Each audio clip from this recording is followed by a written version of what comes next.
देवकी परमानन्दं कृष्णं वन्दे जगद्गुरु। गुरुर्ब्रह्मा गुरुर्विष्णु गुरुर्देवो महेश्वर। गुरु साक्षात् परब्रह्म तस्मै श्री गुरुवे नमः। नारायणं नमस्कृत्यं नरं चैव नरोत्तमं देवीं सरस्वती व्यासं ततो जयमुदीरये ततो जयमुदीरये।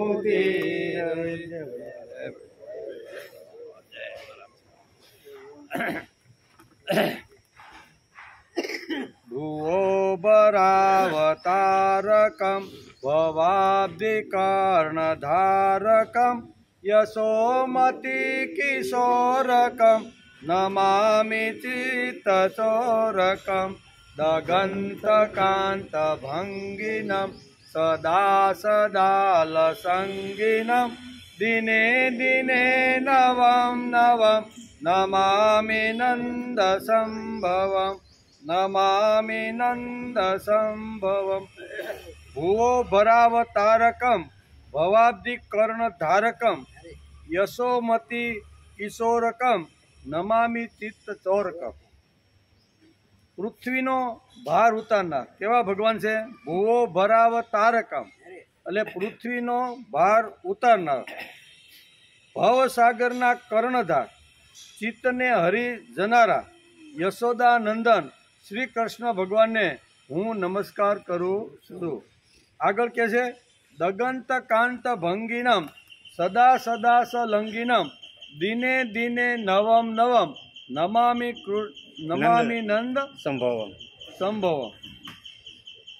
અતિ કમનીય કટાક્ષવાળા સદાય સુંદર આભૂષણ જેણે ધારણ કર્યા છે તેવા પછી નિત્ય નૂતન નંદકુમારને હું નમસ્કાર કરું છું। દિને દિને નવમ નવમ જે નિત્ય નૂતન છે, દિને દિને નવમ નવમ એવા ભગવાન શ્રી કૃષ્ણને હું નમસ્કાર કરું છું। આ શ્લોકની અંદર અહીંયા આદ્યગુરુ શંકરાચાર્ય આ વાતો લખી છે। આજે શ્રીમદ ભાગવતની શરૂઆત થઈ અને 166મો દિવસ। ગઈકાલે આપણે સ્કંદ 9 અધ્યાય 19 અને 20 બે અધ્યાયને આપણે ગઈકાલે નમસ્કાર કર્યા। યયાતિનો ગૃહ ત્યાગ, એમાં ગઈકાલે શું હતી? યયાતિનો ગૃહ ત્યાગ। દેવયાની કહે છે કે પૃથ્વીના જેટલા પણ અન્નકણ સુવર્ણ પશુઓ અને સ્ત્રીઓ મળીને પણ પુરુષને સંતોષ કરી શકવાના નથી। એમ કે વિષયો ભોગવાથી ભોગ વાસના ક્યારેય શાંત થઈ શકતી નથી, મન શાંતિ મળતી નથી। ઘીની આહુતિ જેમ અગ્નિમાં આપીએ અને જેમ પ્રજ્વલિત થાય એમ જેમ જેમ ભોગો માણસને મળે એમ એનું જીવન પ્રજ્વલિત થતું રહેલું છે, પણ શાંતિ મળતી નથી। એ આપણે ગઈકાલે જોતા હતા। યયાતિ અને દેવયાનીએ બંને એ શરીરનો ત્યાગ કરી દીધો। બંનેને સમજણ મળી ગઈ કે આ ભોગ માણસને સુખ આપી શકતા નથી, તેથી પોતાના દીકરાની જે યુવાની લીધી હતી એ યદુને પાછી આપી દીધી અને યદુની પાસે જે વૃદ્ધાવસ્થા હતી એ રાજાએ પોતાએ લઈ લીધી અને બંનેએ આવી રીતના પ્રભુ ભક્તિ કરી અને આવી રીતના ભગવાનને પ્રાપ્ત થઈ ગયા। એ પણ આપણે ગઈકાલે જોયું। ત્યાર પછી પુરુવંશનું વર્ણન આવે। આપણે ગઈકાલે જોયું પુરુવંશનું વર્ણન તથા રાજા દુષ્યંત અને રાજા ભરતના ચરિત્રનું વર્ણન ગઈકાલે આપણે કર્યું। બરાબર, દુષ્યંત અને ભરત આ બંનેનું વર્ણન કર્યું। દુષ્યંત એટલે હસ્તિનાપુરના રાજા, પછી શું કહેવાય રથ લઈ અને જંગલની અંદર હરણા ખેલવા માટે જાય છે। એક સુંદર મજાનું એક આશ્રમ જોવે છે, આશ્રમની અંદર પ્રવેશ કરે છે। એક યૌવન સુંદર સ્ત્રી એની સામે આવે છે, વાર્તાલાપ થાય છે અને બંને ગંધર્વ લગ્નથી જોડાઈ જાય છે। એનું નામ હતું શકુંતલા। બરાબર ને? એ પણ આપણે ગઈકાલે જોયું। શકુંતલાને કહે છે કે તમે મારી સાથે ગંધર્વ લગ્ન કર્યા છે, તેથી એક રાત્રિ હું આશ્રમમાં રોકાઉં, અને આશ્રમમાં રોકાય છે। બીજે દિવસે પાછા હસ્તિનાપુરમાં રાજા આવી જાય છે. વર્ષો વીતી જાય છે. વર્ષો વીતા પછી અહીંયા શકુંતલાને પેટે એક બાળકનો જન્મ થાય. બાળક એટલો પરાક્રમી, એટલો તેજસ્વી, એટલો દિવ્ય હતો, એટલો શક્તિશાળી હતો કે જંગલમાં જ્યારે કારણ કે જંગલમાં જ આ ઝૂંપડી હતી, બરાબર ને? આ ઝૂંપડી જંગલમાં હતી અને એની અંદર આવી રીતના વાઘ, વરુ, સિંહ બધા રહેતા હતા, પણ એનો એને ભય લાગતો ને આવો બળવાન થયો, મોટો યુવાન થયો. શકુંતલા પોતાના દીકરાને લઈ અને હસ્તિનાપુરમાં આવ્યા અને રાજા ભરત જે ગાદી ઉપર બેઠો હતો કે આ તમારું સંતાન છે, હવે તમે એને સંભાળો. રાજાની વિસ્મૃતિ થઈ ગઈ કે મેં તો ક્યારે આવી રીતનું કીધું નથી. આ સંતાનને આ બાઈ એમ કહે છે કે હું તમારી પત્ની છું ને આ બધું શું છે, એટલે કે હું તમારો ત્યાગ કરું છું, મારે તમને બેમાંથી એકેયને જોતવા નથી, હું તમારો બાપ નથી, છોકરાને કહે છે, અને હું તારો પતિ નથી એમ શકુંતલાને કહે. ત્યારે આકાશવાણી થાય છે અને આકાશવાણી કહે છે કે હે રાજા દુષ્યંત, ઘણા વર્ષો પહેલાં તું આવી રીતના કણવ ઋષિના આશ્રમમાં ગયો હતો, ગાંધર્વ વિવાહ તે કર્યા હતા, એના દ્વારા જે સંતાન થયું છે એ જ સંતાન આ, અને જેની સાથે તે લગ્ન કર્યા હતા એ જ આ તારી પત્ની શકુંતલા છે. પછી એનો સ્વીકાર કરે છે, બરાબર ને? અને પછી ભરતને આવી રીતનો ગાદી ઉપર બેસાડી અને દુષ્યંત પણ ભગવાનમાં લીન થઈ જાય તો એ પણ ગાદી ઉપર હસ્તિનાપુરને આવ્યા પછી એણે વિચાર કર્યો કે સમાજને જો સાત્વિક બનાવવો છે, સજ્જન બનાવવો છે, પ્રામાણિક બનાવવો છે, નૈતિક ધોરણ સમાજનું જો ઊંચું લાવવાનું છે ને તો યજ્ઞ વગર શક્ય નથી. તેથી બંને નદી કઈ યમુના અને ગોદાવરી બંને નદીના કાંઠા ઉપર ગંગોત્રીથી શરૂઆત કરી, યમનોત્રી શરૂઆત કરી અને ગંગાસાગર સુધીનો જે વિસ્તાર હતો એની અંદર 133 યજ્ઞ કરે છે. યજ્ઞના માધ્યમથી ભગવાનથી છૂટો પડેલો જે જીવ હતો એને પાછો યજ્ઞના માધ્યમથી પ્રભુ તરફ વાળવાનો ભરતે જબરજસ્ત પ્રયત્ન કર્યો છે. આટલા બધા યજ્ઞ કર્યા, 3 દીકરાના બાપ બની ગયા અને 3 દીકરોને જોયું કે આ એકમાંથી એકેય દીકરો મારી રાજગાદી ઉપર બેસવા માટે લાયક નથી, તેથી તેને મારી નાખ્યો.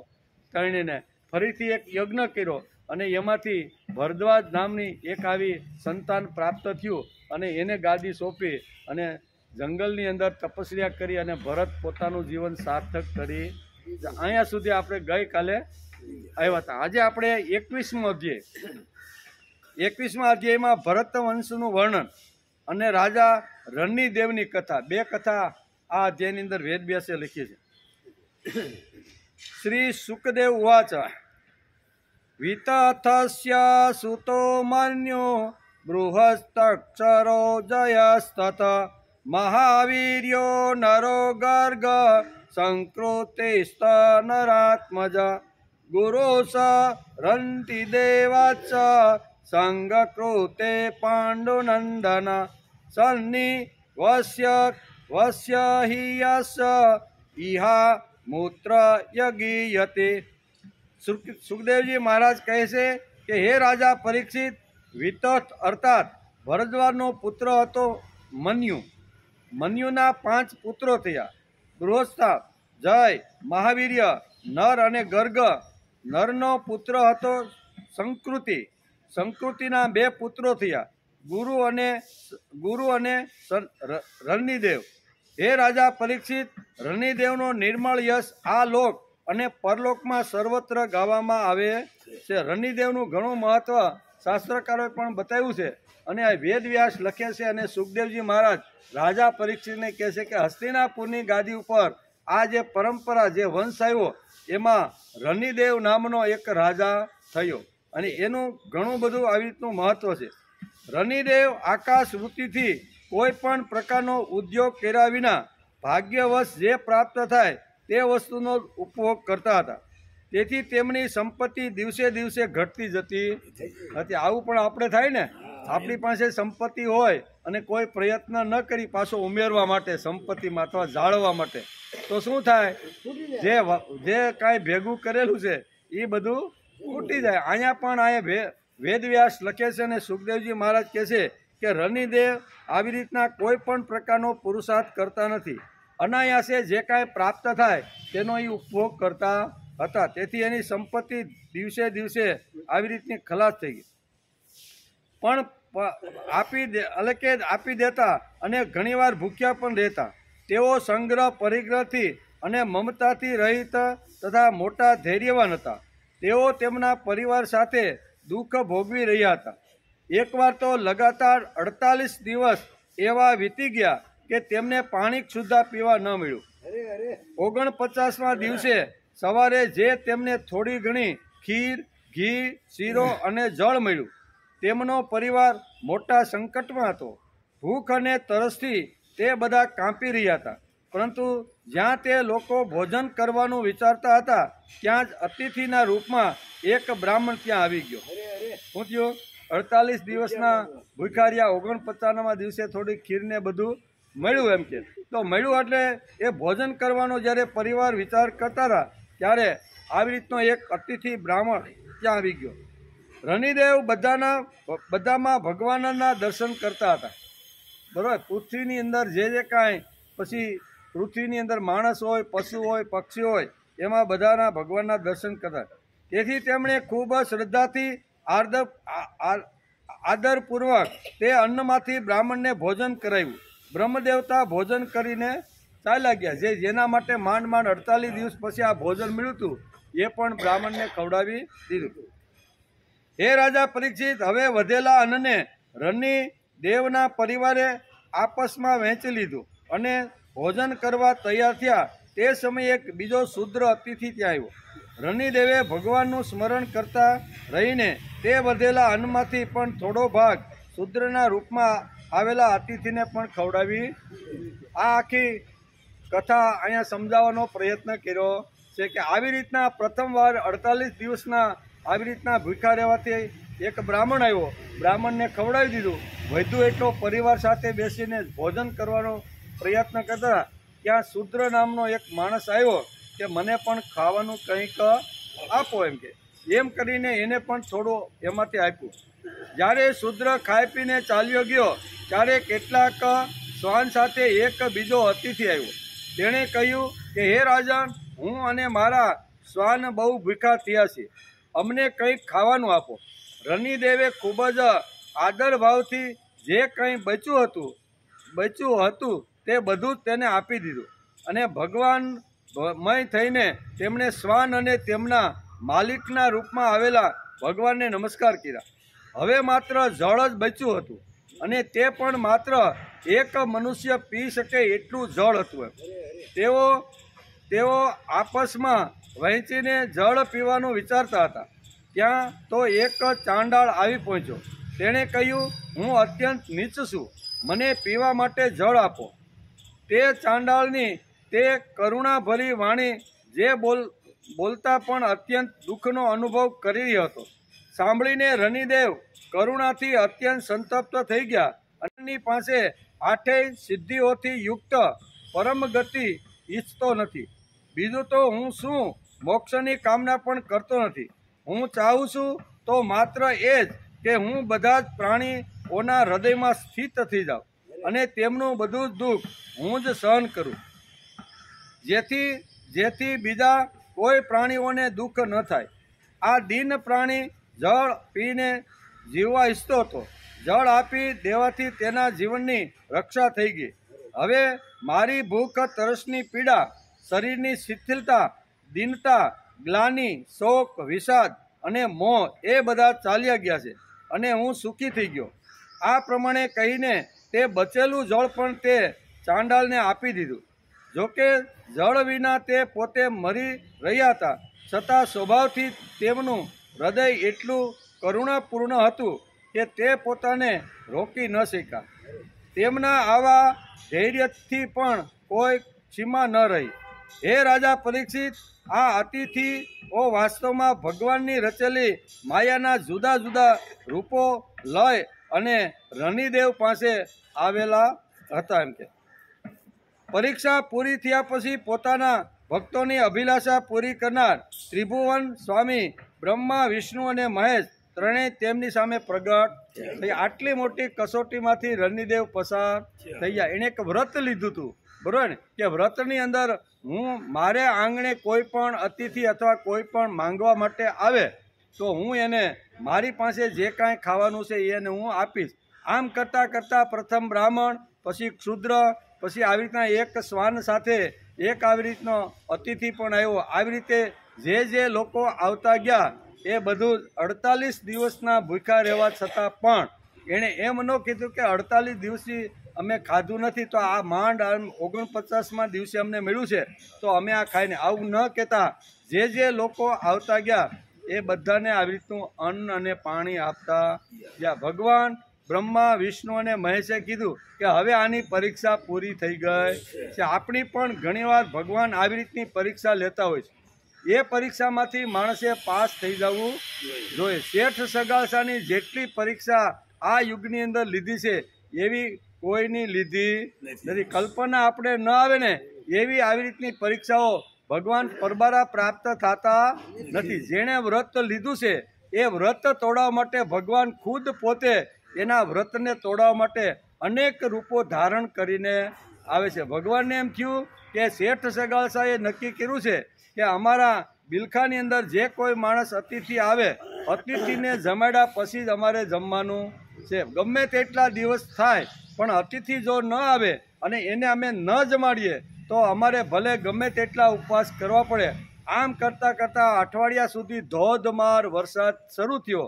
બરોબર, બિલખાના પોતાના મહેલમાંથી બહાર જઈ શક્યા ને 8 દિવસ 3 સંગાવતી, શેલૈયો અને સગાળસા 8 દિવસથી ભૂખ્યા. અને ખાલી સગાળસાનું વ્રત હતું એટલું જ નહીં, પણ મા દીકરાએ પણ આ જ વ્રત લીધું હતું કે જ્યાં સુધી, શેલૈયો કહેતો કે જ્યાં સુધી મારા માતા પિતા ન જમે ત્યાં સુધી હું જમી શકતો નથી. આવી રીતના 7 દિવસ પસાર થાય એ પહેલાં સગાળસા અને સંગાવતી એને સમજાવે છે કે બેટા અમારું તો વ્રત છે, તું નાનું એવું બાળક છો, આટલા દિવસથી ભૂખ્યો રહે, તું ખાઈ લે, અમે તો અમારું વ્રત ટકાવશું, તું તો બાળક છો અને બાળક કદાચ આવી રીતના ભૂખ્યો વ્રત તોડે તો કંઈ પાપ. ઘણું બધું સમજાવવા છતાં પણ શેલૈયો 1 2 થતો નથી. આવી રીતનો ધોધમાર વરસાદ ભગવાને આપીને પહેલી પરીક્ષા અહીંયા સગાળસાની કરી. એમાંથી પણ પસાર થઈ ગયા. બહાર વરસાદ બંધ થયો અને જોવા માટે નીકળ્યા છે કે કોઈ ઋષિ અથવા કોઈ સંત અથવા કોઈ અભ્યાગત આવ્યો હોય તો એને જમાડીને પછી અમે. ભગવાન વિચાર કરે છે કે આને બરોબર પાકો છે કે ઘડો કાચો છે. એના માટે રક્તપિતિયાનો વેશ ધારણ કરીને ભગવાન પોતે આવી ગયા. કેવા? આખા શરીર ઉપર રક્તપિત્ત, એટલે કોઈ એની દુર્ગંધ અથવા એનાથી દૂર ભાગે એવું એણે રૂપ લઈ અને એક વૃક્ષની નીચે બેસી ગયા. સગાળસા આવી રીતના કોઈ અતિથિને ગોતવા માટે નીકળ્યા, કારણ કે 8 દિવસથી ભૂખ્યા છે, 8 દિવસથી જમી શક્યા નથી. આજે કોઈ મને જો અતિથિ અથવા કોઈ સંત મળી જાય તો એને જમાડીને પછી હું પારણા, આવો વિચાર કરીને જાય છે. અને એ વખતે એનું ધ્યાન આ તપસ્વી ઉપર પડે છે.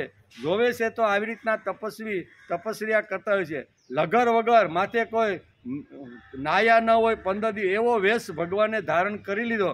અને રક્તપિત્યા તેની પાસે કોઈ જઈ શકે આટલી દુર્ગંધ મારે, પણ છતાંય સગાળસા એની પાસે જઈ 2 હાથ જોડીને કરે છે કે તમે આજે મારે ઘરે જમવા માટે આવો, મારું વ્રત છે ને ઘણા વર્ષોથી આ વ્રત મેં લીધું છે કે અતિથિને જમાડ્યા વગર, સંતોને જમાડ્યા વગર અમે જમવાના. 8 દિવસથી અમે ભૂખ્યા છીએ, તો આવી રીતના તમે આવો.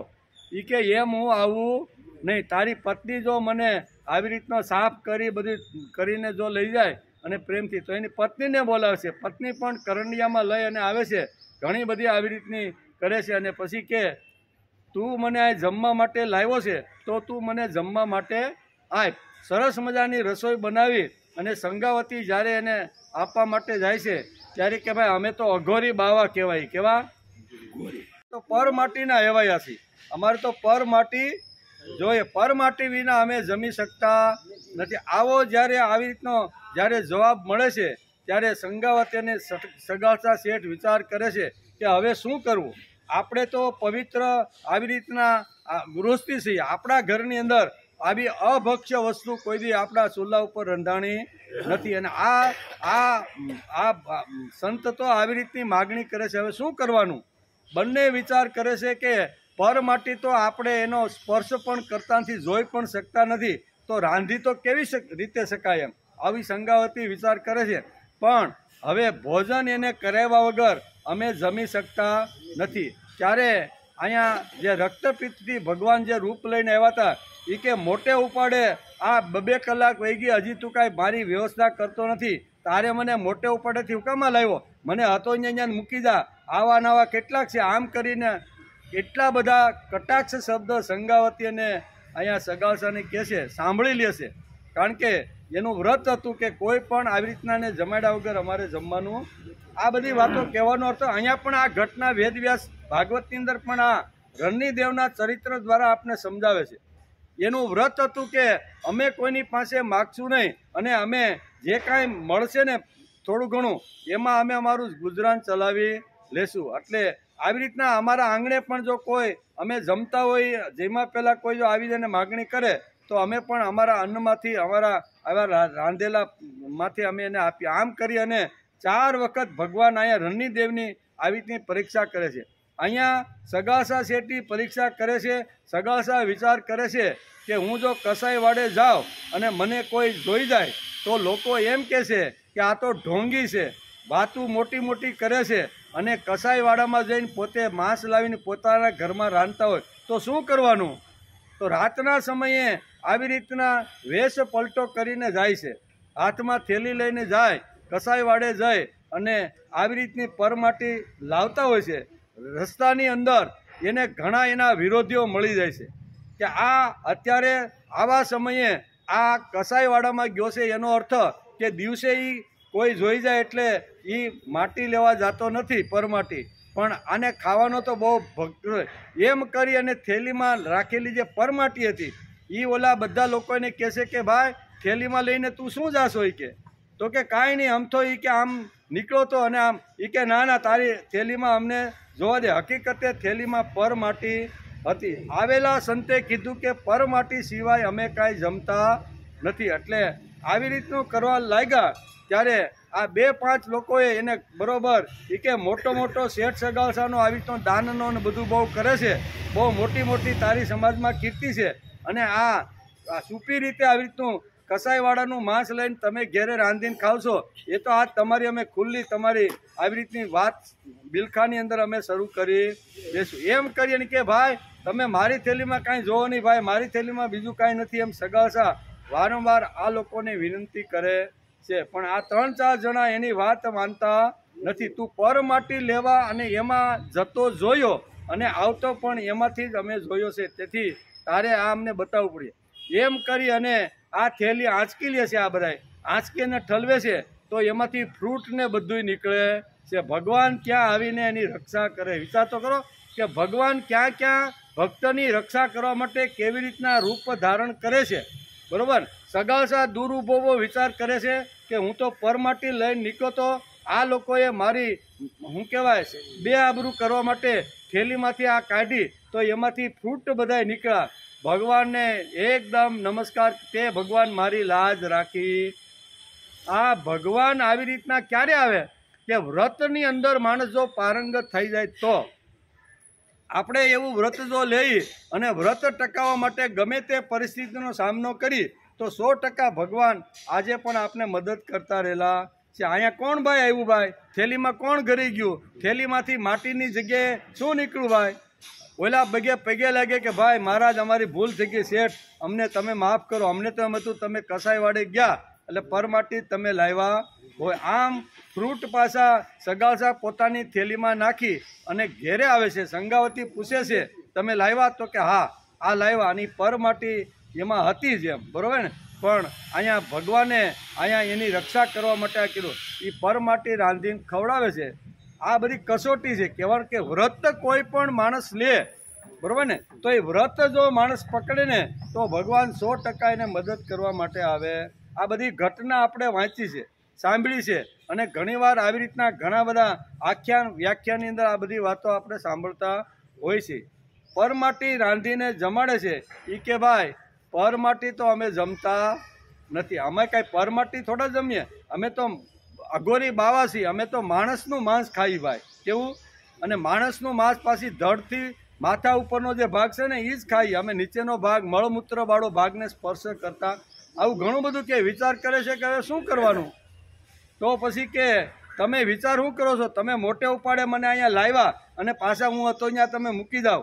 વાત મોટી મોટી કરે છે ખવડાવવાની, અને તમે આટલો સમય બપોર વીતી ગયા છતાં હજી મને જમાડતા નથી. હું ભૂખો મરી ગયો, હાય હાય એમ કરીને આ સંત કૂટવા લાગ્યો. ત્યારે આ વિચાર કરે છે કે આ પરમાટી જમતા નથી તો શું કરવાનું? ત્યારે ઓલા સંત કહે છે કે તારે ઘેર એક છોકરો છે કે નહીં?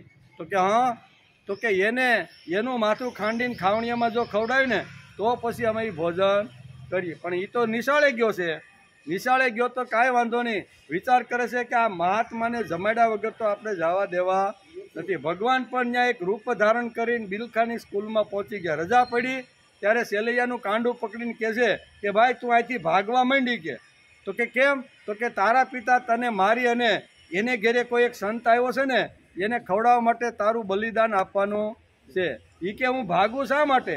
અરે જેનું વ્રત એ મારું વ્રત છે, એનું વ્રત એ મારું આમ કરી અને એ કે હું જવાનું એમ કરીને ઘરે આવે છે. સંગાવતી કોઈ પણ હિસાબે આ તૈયાર થતી નથી, પણ સંત ધીમા વગર જાય તો અમારા ઘરની આબરૂ જાય. આમ કરી અને હિંમત કરી અને અહીંયા બાપા શું કહે છે, સેલૈયો કહે છે કે પિતા તમે મારા ઉપર તલવાર ચલાવી શકશો નહીં. કયો બાપ પોતાના આવા સંસ્કારી દીકરા ઉપર તલવાર ચલાવે? તેથી મારા હાથથી જ હું મારા માથાને ધડથી જુદું કરી નાખું. એમ કરીને સેલૈયે પોતાનું ધડ જુદું કર્યું, ખાવણીયામાં ખાંડ્યું. ઘણી બધી યાતનાઓ થઈ અને પછી લઈને ગયા ને તો લઈને ગયા કે ભાઈ વાંજિયાનું અમે જમતા નથી. કેવું? લ્યો હા અમે અમારા દીકરાનું આવી રીતનું કરીને, તો કે વાંજિયાનું અમે જમતા. ત્યારે સંગાવતી થાય છે કે મારા પેટમાં તો 5 મહિનાનો ગર્ભ છે. હવે આ મહારાજને હું પેટ સીરીને ગર્ભ કહું, ભાઈ અમે વાંજ્યા નથી. એમ કરીને જ્યારે પેટ સીરવા જાય છે ત્યારે ભગવાન ત્યાં પ્રસન્ન થઈ જાય છે. વ્રત છે એ આવી રીતનું છે. અહીંયા રનિદેવ પણ આવી રીતનું વ્રત કરે છે અને વ્રતની અંદર 4 લોકો અલગ અલગ રીતે ભગવાનના રૂપની અંદર રનિદેવ પાસે માગવા માટે આવે છે. બધાને આપી દે છે અને છેલ્લે જળ પણ પીવાવાળા આવી જાય છે અને જળ લઈ જાય તો શું કરવાનું? એ વખતે બ્રહ્મા, વિષ્ણુ અને મહેશ ત્યાં રણની સામે પ્રગટ થઈ ગયા છે. જેમ આવી રીતના ભાગવતની અંદર જેમ છે એમ આપણા પુરાણોની અંદર અને આપણા ભારતીય સંસ્કૃતિમાં ઘણા બધા ચરિત્રો એવા થઈ ગયા છે કે જેણે પોતાનું વ્રત ટકાવવા માટે જે કાંઈ બલિદાન આપવું હોય ને એ બલિદાન આપવા માટે તૈયાર થઈ ગયા છે. આપણે તો 2 કલાકનું બલિદાન આપી શકતા નથી. એમાંય ચોરી કરવાની, એમાંય 9, 9:30, 9:45 આવવાની આપણે છૂટ, બરોબર? એમાંય 9 વાગે આપણે પહોંચી શકતા નથી. આપણે ખરેખર જો વ્રત લીધું હોય કે ગમે તેવા સંજોગો ઊભા થાય પણ નક્કી કરેલા સમયે નક્કી કરેલી જગ્યા ઉપર આવીને મારું સ્થાન હું ગ્રહણ કરી, આ આપણું વ્રત હોવું જોઈએ. ભલે વ્રત નાનું એવું હોય પણ માણસે વ્રત ટકાવવાનો પ્રયત્ન કરવો જોઈએ. અને આવું વ્રત આપણે લઈએ ત્યારે ભગવાન માસીને ઘેરે મોકલી આપે, બરોબર? આપણે પાઘડી બાગડીને લાકડી લઈને હાથતા માસી આવે, ઓ માસીબા આવ્યા, કેટલા મહિને આવ્યા છો, હાલો ને વડલા હેઠે તો કાલ જો, પણ માસીબા ક્યાં મળવા આવવાના છે? આમ કરીને આપણે આપણા વ્રતને તોડી નાખીએ છીએ. ત્યારે શાસ્ત્રકારો કહે છે કે જે લોકોને ભગવાન મળ્યા, જે લોકોને ઘેરે ભગવાને પાણી ભર્યું, જે લોકોને ઘેરે ભગવાને સાણા થાપ્યા, બરોબર ને, જે ઘરે લોકોએ કાવડ લઈને ભગવાને પાણી ભર્યું, તો આવા જે સંતો મહાપુરુષો છે એ કાંઈ અમસ્તા ભગવાન ક્યાંય કંઈ ગાંડા થઈને ગયા નથી. પણ આવી રીતનું એનું જીવન, આવી રીતનો એનો વિચાર, આવી રીતનું એનું કાર્ય, આ બધું જોયા પછી ભગવાનને એમ થાય છે કે હવે દ્વારકામાં હું રહી શકું એમ નથી. મારે તો અહીંયા સાણા થાપવા માટે જવું પડે એમ છે. સાણા પણ થાપે અને સાણાની અંદર આવી રીતના ભગવાન એટલે કે વિઠ્ઠલનાથ એવો અવાજ પણ અંદરથી, કારણ કે ઝઘડો થાય ને, બેનો બે સાણા થાપતી હોય, બાજુમાં બેના વાડા હોય, એટલે બેન એક આળસુ હોય, સાણા થોડાક ઓછા થાપતી હોય, બરોબર ને? અને પછી એમ થાય છે કે આ જનાબાઈ તો આ સાણા થાપી ગયા છે પણ એમાંથી 5 પછી થાણા હું લઈને મારા શું કહેવાય ઓલામાં મૂકી દઉં, બરોબર? હા, એ મૂકી દો અને લઈને જાય છે. તો આ જનાબાઈ તો પાણી ભરવા માટે જાય છે, એના થાપેલા સાણા અહીંયા બીજી સ્ત્રી ઉપાડી લે છે અને બંને ઝઘડવા માંડે છે. ઓલી કે આ મારા સાણા છે, ઓલી કે મારા સાણા છે, આમ કરતાં આવી રીતનું થાય છે. અને વચ્ચે કોઈ એક સંત આવીને કહે છે, બેન શેનો ઝઘડો છે? તો કે આમો છે. તો કે તમે જેના સાણા હશે ને, આ જનાબાઈ કહે છે કે મારા પ્રત્યેક સાણાની અંદર વિઠ્ઠલ વિઠ્ઠલ વિઠ્ઠલ એવો અવાજ એની અંદરથી આવતો હશે. તમે જે તમારા આવી રીતના સાણા તમારા અમારા સાણા ભેગા ખડકી દીધા છે, એમાં તમે તપાસો, એમાં વિઠ્ઠલ વિઠ્ઠલ અવાજ આવતો છે તો તમે મારા ચાણા લઈ ગયા છો. અને હકીકતે એ બેન આવી રીતના જોવે છે તો અંદરથી ઘણા બધા સાણોમાં વિઠ્ઠલ વિઠ્ઠલ વિઠ્ઠલ આવો શબ્દ આવે. કોના સાણા થાપવા જાય, કોના સાણા આવી રીતનું કરે? તો કે જે ભગવાનનો બની ગયો છે તે, ભગવાન માટે જે ઘસાય છે તે, ભગવાને આપેલી ઇન્દ્રિય, ભગવાને આપેલો જે સમય છે અથવા ભગવાને આપેલું મને જે વૈભવ અથવા વિત્ત છે એ ભગવત કાર્યમાં જે લોકો વાપરે છે ત્યાં ભગવાન સ્થિર થઈ જાય છે. તો અહીંયા રણની દેવને પણ બ્રહ્મા, વિષ્ણુ અને મહેશ, બરાબર ને, ત્રણે ત્રણ દેવતાઓ ત્યાં હાજર થાય છે એમ વેદ વ્યાસ લખે છે એટલે કે સ્વામી બ્રહ્મા, વિષ્ણુ અને મહેશ ત્રણેય તેમની સામે પ્રગટ થઈ ગયા. રણની તેમના ચરણોમાં નમસ્કાર કર્યા. તેમને કંઈ લેવું તો હતું નહીં. ભગવાનની કૃપા તે આસક્તિ અને સ્પૃહાથી પણ રહિત થઈ ગયા અને પરમ પ્રેમમય ભક્તિભાવથી પોતાના મનને ભગવાન વાસુદેવમાં તન્મય કરી દીધું. કશું પણ માગ્યું નહીં.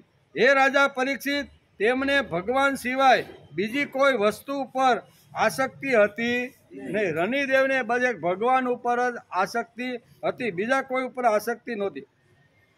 તેમણે પોતાના મનને પૂર્ણ રૂપે ભગવાનમાં જોડી દીધું. તેથી ત્રિગુણમયી માયા સ્વપ્નના દર્શનની જેમ બધી માયા નષ્ટ થઈ ગઈ.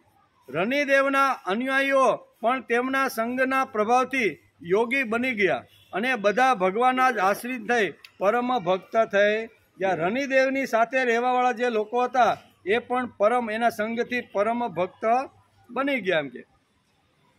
ત્યાર પછી મન્યુપુત્ર ગર્ગથી સિની અને સિનીના ગાર્ગ્યથી જન્મ થયો. જોકે ગાર્ગ્ય ક્ષત્રિય હતો છતાં તેનાથી બ્રાહ્મણ વંશ ચાલ્યો. મહાવીર્યનો પુત્ર હતો દુરિતય. આમ કરી અને આ આખી વંશ પરંપરા વેદવ્યાસ લખે છે અને સુખદેવજી મહારાજ કહે છે. દિમુડનો પુત્ર હતો યવિવીર. યવિમાનનો હતો સત્યગુતિનો દઢનિધિ. આમ કરી અને વેદવ્યાસ અહીંયા લખે છે કે આવી રીતની જે વંશ પરંપરા છે એ આવી રીતની આગળ ચાલી. ત્યાર પછી કહે છે કે ભરમાસના પુત્ર મરુદગણથી યજમ એટલે કે જોડકા સંતાન થયા. તેના પુત્રનું નામ હતું દિવોદાસ. કેવું? દિવોદાસ. અને કન્યાનું નામ હતું અહલ્યા. અહલ્યાના લગ્ન મહર્ષિ ગૌતમ સાથે થયા. ગૌતમના પુત્ર થયા સતાનંદ. સતાનંદનો પુત્ર સત્યધ્રુતિ હતો. તે ધનુર્વિદ્યામાં ખૂબ નિપુણ હતો. સત્યધ્રુતિના પુત્રનું નામ હતું શરદ્રાજ.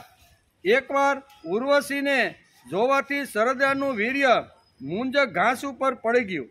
તેનાથી એક શુભ લક્ષણવાળો પુત્ર અને પુત્રીનો જન્મ થયો. મહારાજ શાંતનુની તેના ઉપર દ્રષ્ટિ પડી. બરાબર ને, જંગલની અંદર શાંતનુ ફરવા માટે જતા હતા તો આવી રીતના એક ઘાસ ઉપર બંને નાના નાના બાળકોને એણે જોયા અને બાળકોને જોયા.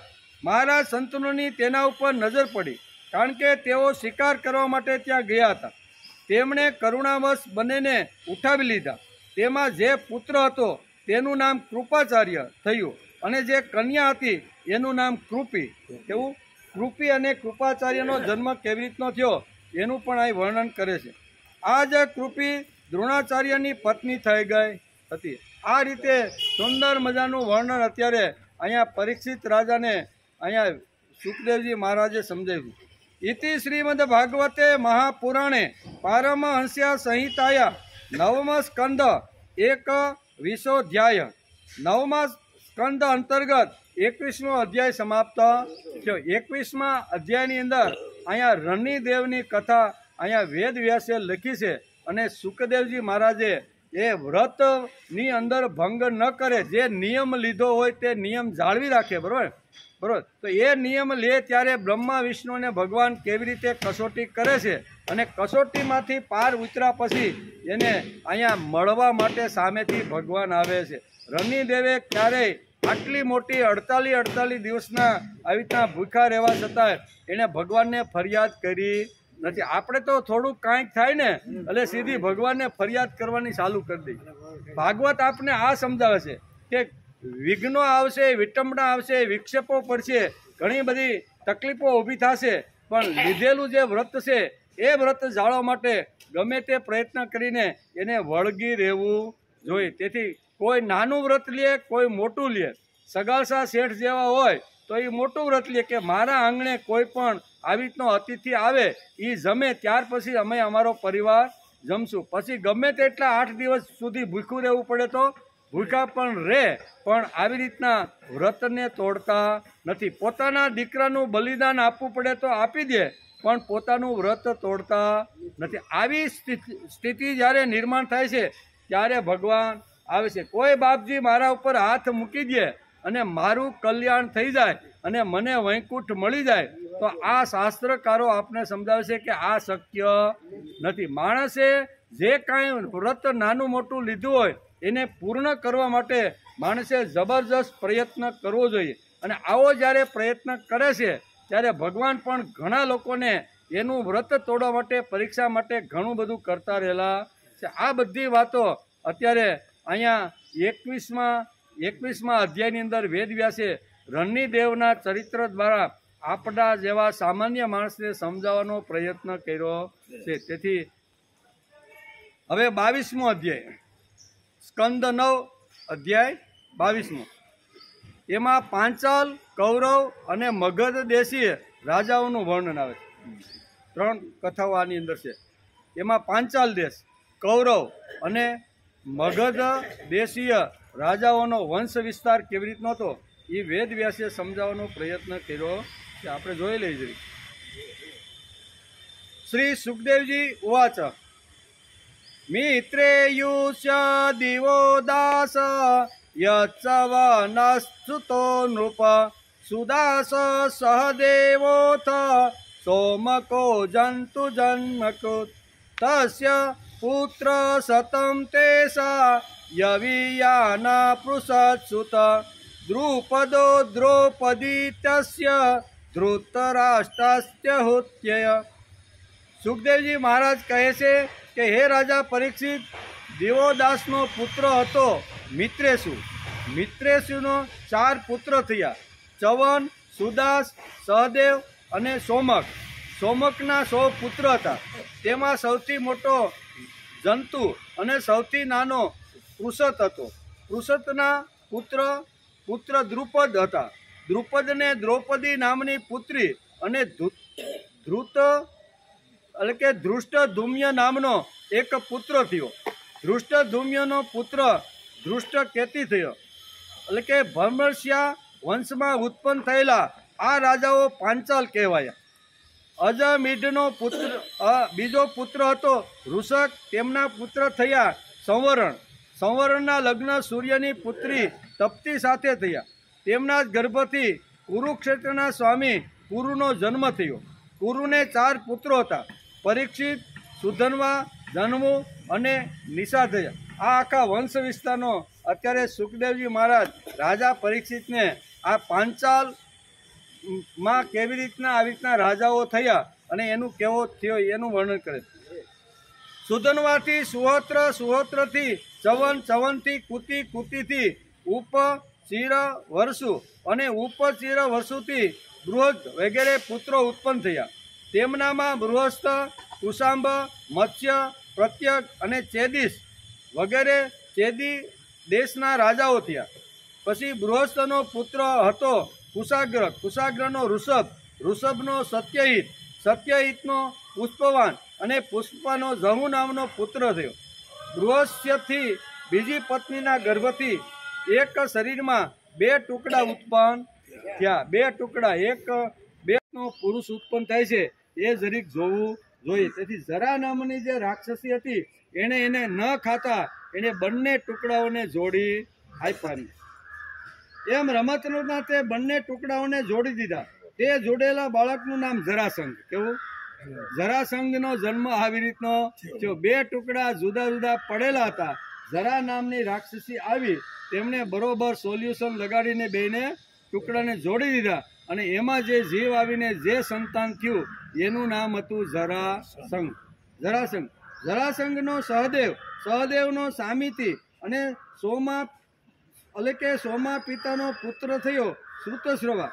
કુરુના મોટા પુત્ર પરીક્ષિતને કોઈ સંતાન નહોતું હતું.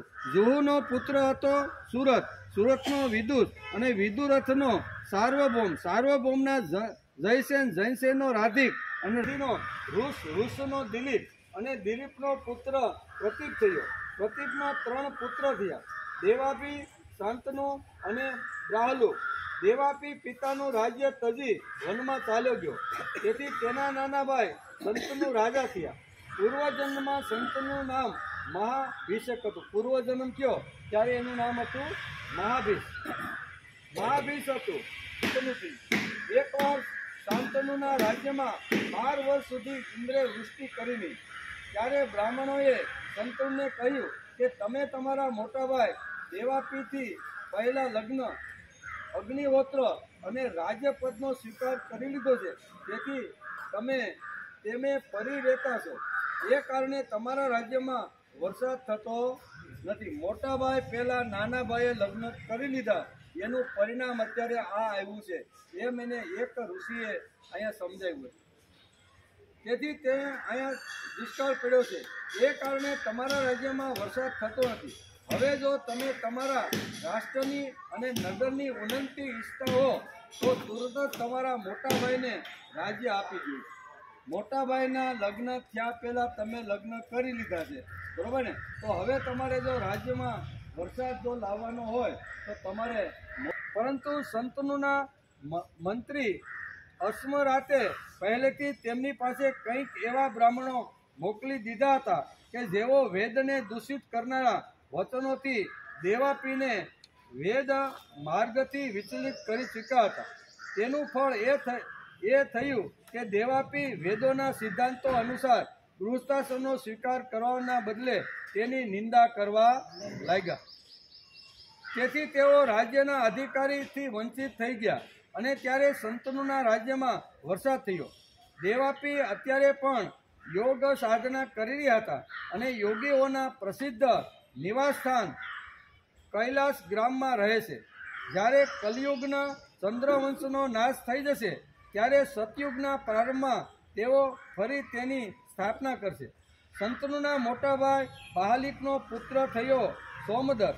સોમદત્તનો પુત્ર થયા ભૂરી, ભૂરીશ્રવા, સલ, શંતનુ દ્વારા સંતુષ્ટ કરી અને એને હરાવી દીધા હતા.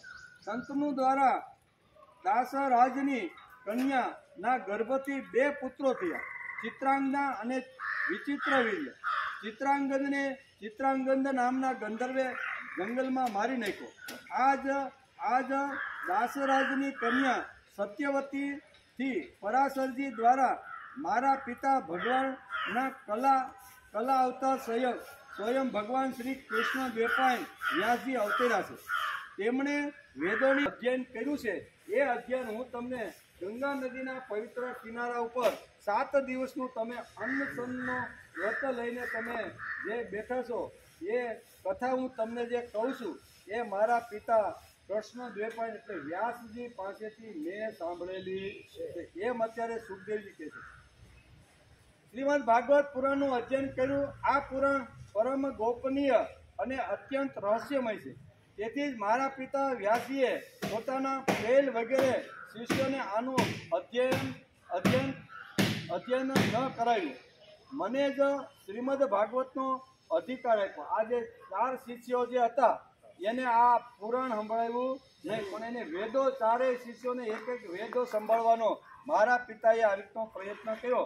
જ્યારે ભાગવતની રચના મારા પિતાએ કરી તે પહેલ છે અથવા આવી રીતના જે 4 શિષ્યો છે એમાંથી કોઈને ન આપતા એણે મને જ આવી રીતનું ભાગવત પુરાણ સંભળાવી દીધું. એ જ ભાગવત પુરાણ હું અત્યારે તમને કહી રહ્યો છું. એક તો હું તેમનો પુત્ર હતો, અને બીજું શાંતિ વગેરે ગુણ પણ વિશેષ રૂપે મારામાં હતા. શંતનુના બીજા પુત્ર વિચિત્ર વીર્યે કાશીરાજની કન્યા અંબા અને અંબાલિકા સાથે લગ્ન કર્યા. તે બંને કન્યાઓને ભીષ્મજી સ્વયંવરમાંથી બળપૂર્વક ઘડી લાવ્યા હતા. વિચિત્ર વીર્ય પોતાની બંને પત્નીઓમાં એટલો આસક્ત થઈ ગયો કે તેને રાજ્ય યક્ષ એટલે કે ક્ષય રોગ થઈ ગયો અને તે મરણ પામ્યો. માતા સત્યવતીના કહેવાથી ભગવાન વ્યાસે પોતાના સંતાનહીન ભાઈની સ્ત્રીઓની ધૃતરાષ્ટ્ર અને પાંડુ નામના 2 પુત્રો ઉત્પન્ન કર્યા. તેમની દાસીના ત્રીજા પુત્રનું નામ હતું વિદુરજી. આ આખો વંશ જવાનો હતો એટલે મારામાંથી માતા સત્યવતીએ આવી રીતનો પ્રયત્ન કરી વ્યાસને બોલાવ્યા અને એના દ્વારા આ 3 સંતાન ઉત્પન્ન થયા. હે રાજા પરીક્ષિત, ધૃતરાષ્ટ્રની પત્ની હતી ગાંધારી. તેના ગર્ભથી 100 પુત્ર થયા. તેમનામાંથી સૌથી મોટો દુર્યોધન હતો. તેમને એક કન્યા પણ હતી, તેનું નામ હતું દુસલા. બરાબર, 100 ભાઈઓ અને એક બેન, એનું નામ હતું દુસલા. પાંડુની પત્ની હતી કુંતી. શાપ વશ પાંડુ સ્ત્રી સહવાસ કરી શકતા ન હતા, તેથી તેમના પત્ની કુંતી બંને અશ્વિની કુમારો દ્વારા તેમના ગર્ભથી નકુલ અને સહદેવનો જન્મ થયો. હે રાજા પરીક્ષિત, આ 5 પાંડવો દ્વારા દ્રૌપદીના ગર્ભથી 5 પુત્રોનો જન્મ થયો. 5 પુત્રો જન્મા જે તમારા કાકા જેવા જ હતા. તેમનામાંથી યુધિષ્ઠિરના પુત્રનું નામ હતું પ્રતિવિંધ્ય, ભીમસેનના પુત્રનું નામ હતું શ્રુતસેન, અર્જુનનો શ્રુતકીર્તિ, નકુલનો સતાનિક અને સહદેવનો શ્રુતકર્મા હતો.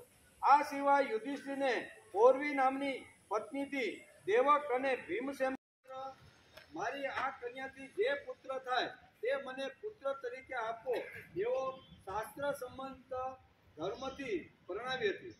તેથી પ્રભુવાન તેના નાના માતામહનો પુત્ર માનવામાં આવ્યો. અર્જુનની સુભદ્રા નામની પત્નીથી તમારા પિતા અભિમન્યુનો જન્મ થયો.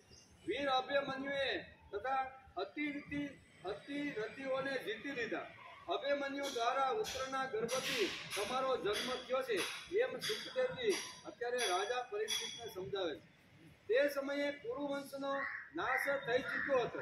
અશ્વત્થામના બ્રહ્માસ્ત્રથી તમે પણ બળી રહ્યા હતા, પરંતુ ભગવાન શ્રી કૃષ્ણે પોતાના પ્રભાવથી તમને સજીવન કરી દીધા. માતાના ઉદરની અંદર અહીંયા બ્રહ્માસ્ત્ર છોડ્યું હતું અશ્વત્થામાએ, અને એને હિસાબે ગર્ભ નષ્ટ થઈ જવાનો હતો, પણ ભગવાન કૃષ્ણે એ તમારી માતાનું આવી રીતનું રક્ષણ કરી અને તમારો જન્મ થયો છે. હે રાજા પરીક્ષિત, તમારા પુત્ર તો સામે જ બેઠેલા છે. તેમના નામ છે જન્મેજય, શ્રુતસેન, ભીમસેન, ઉગ્રસેન. આ બધા પરાક્રમી છે. જ્યારે તક્ષકના કરડવાથી તમારું મૃત્યુ થશે ત્યારે એ વાત જાણીને જન્મેજય ખૂબ રોષે ભરાઈને સર્પનો નાશ કરવા સર્પ ત્યાગ યજ્ઞ કરશે.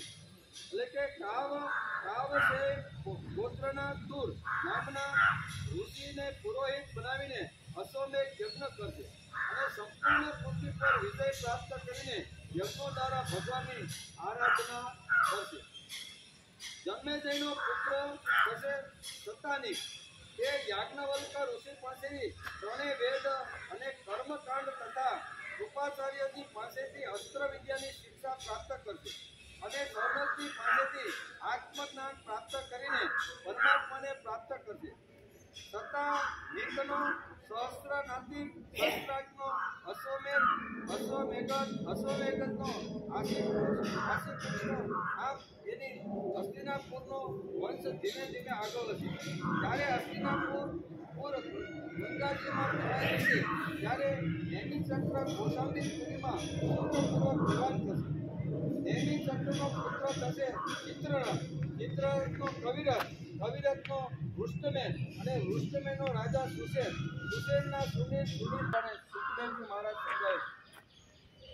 જરાસંઘના પુત્ર સહદેવથી માર્જારીથી સુતસ્રવાથી અયુધ્યાથી નિરિમિત્ર નામનો પુત્ર થશે.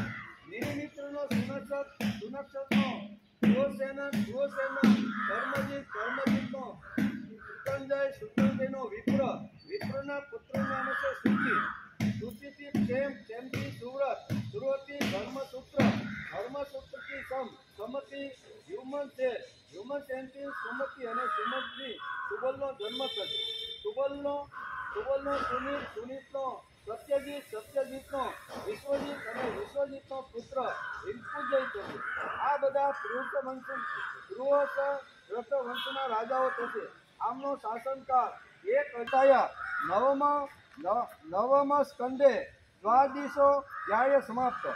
નવમા સ્કંદ અંતર્ગત 22મો અધ્યાય સમાપ્ત થયો. 22મા અધ્યાયની અંદર આટલી વાતો આવી હતી. 2 અધ્યાય 21 અને 22 આને આજે આપણે નમસ્કાર કર્યા. પાણીનો ટાઈમ થઈ ગયો છે બરાબર ને, જેનો આપણે 166 દિવસથી અભ્યાસ કરીએ છીએ. એની અંદર 18,000 શ્લોક અને 12 સ્કંદની અંદર વેદવ્યાસે આનું સુંદર મજાનું વિવરણ કરેલું છે. એનો અભ્યાસ કરવા માટે બેઠા છીએ, કથા કરતા નથી. કથા કરવાનું હોય તો 7 દિવસમાં પૂરી પણ થઈ જાય, પણ આપણે તો એક અધ્યાય એક સ્કંદની અંદર વેદવ્યાસે કેવી વાતો લખી છે એ આપણે સમજવાનો પ્રયત્ન કરીએ છીએ. સ્કંદ 9 અધ્યાય 23મો. શ્રી સુખદેવજી ઉવાચ અનોસભા નરસક્ષુ પરોક્ષસ્ય ત્રય સુતા સભાનરાત્ન કલનર સૃજનસ્ય સુતસ્ય. સુખદેવજી મહારાજ કહે છે કે હે રાજા પરીક્ષિત, યયાતિ નંદન અનુને 3 પુત્ર થયા, સભાનર, ચક્ષુ અને પરોક્ષ. સભાનરનો કાલરવ, કાલરવનો સૃજન, સૃજનનો જન્મેજય, જન્મેજયનો મહાશીલ, મહાશીલનો પુત્ર થયો મહામના. મહામનાને 2 પુત્ર થયા, ઉશીનર અને તિતિક્ષુ. ઉશીનરને 4 પુત્ર હતા, શિબી, વન, સમી અને દક્ષ. શિબીને 4 પુત્ર થયા, વૃષાદર્ભ, સુવીર, મદ્ર અને કૈકય.